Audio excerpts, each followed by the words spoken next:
आज जिल्हा परिषदेसाठी राज्यामध्ये मतदान सुरू आहे आणि सकाळपासून बऱ्याच नेत्यांचे कुटुंब मतदान केल्याचे बोटं दाखवून व्हिडिओ बनवत आहेत, फोटो करत आहेत. याच्यामध्ये सगळ्यात धक्कादायक प्रकार जो घडला आहे तो अकलूज आणि पैठणमध्ये. अकलूजमध्ये अर्जुनसिंह मोहिते पाटील नावाचे नेते आणि पैठणमध्ये विद्यमान आमदार विलास भुमरे यांनी चक्क आपल्या अल्पवयीन मुलांना, की ज्यांना मतदानाचा अधिकार नाही, या मुलांना मतदान केंद्रात घेऊन जाऊन थेट ईव्हीएम मशीन जवळ नेऊन मतदान कसे करतात याचं प्रात्यक्षिक त्यांना दाखवलं.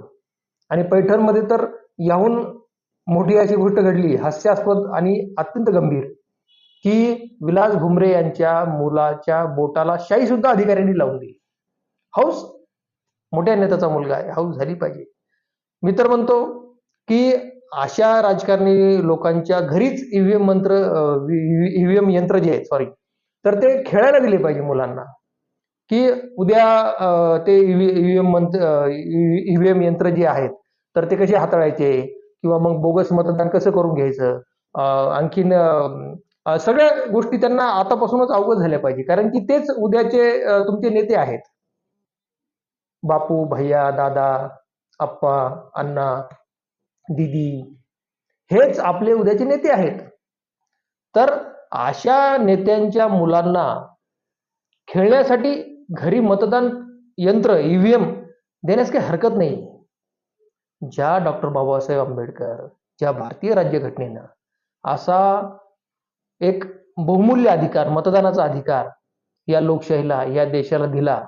मित्रांनो, विचार करा की अंबानी असो, अदानी असो, किंवा रस्त्यावर फुटपाथवर राहणारा भिकारी असो, यांना एकच मतदान, एकदाच मतदान करण्याचा अधिकार आहे. आणि ही जी इक्वेलिटी आहे, इक्वेलिटी बिफोर लॉ, ही ह्या भारतीय संविधानाने आपल्याला दिली. म्हणून तुम्ही आम्ही आज जिवंत आहोत. नाहीतर या राजकारणी लोकांनी सर्व गोष्टी ओरबाडून नेल्या असत्या. एक मतदानाचा तुमचा एक अधिकार आज तुमच्याकडे आहे, म्हणून ही गोष्टी आज कुठेतरी ठीक सुरू आहेत. तुम्हाला जर मतदानच नसते, तुमचा मतदानाचा अधिकारच जर नसता, तर विचार करा मित्रांनो, या राजकीय मंडळींनी, कुठल्याही पक्षाच्या मंडळींनी तुम्हाला विचारलं असतं का? आणि तुमची नोकरी, तुमची संपत्ती, तुमचा अधिकार, याचं सगळ्यांचं उल्लंघन झालं असतं. आणि आज या दोन नेत्यांनी हा जो प्रकार केलाय तो एक प्रकारे लोकशाही आणि भारतीय संविधानाची थट्टा केलेली आहे, थट्टा. आणि ह्या इतका अडाणचोटपणा आहे आणि इतका मगरूरपणा आहे की हा भारतीय लोकशाहीला घातक आहे. एवढेच. धन्यवाद.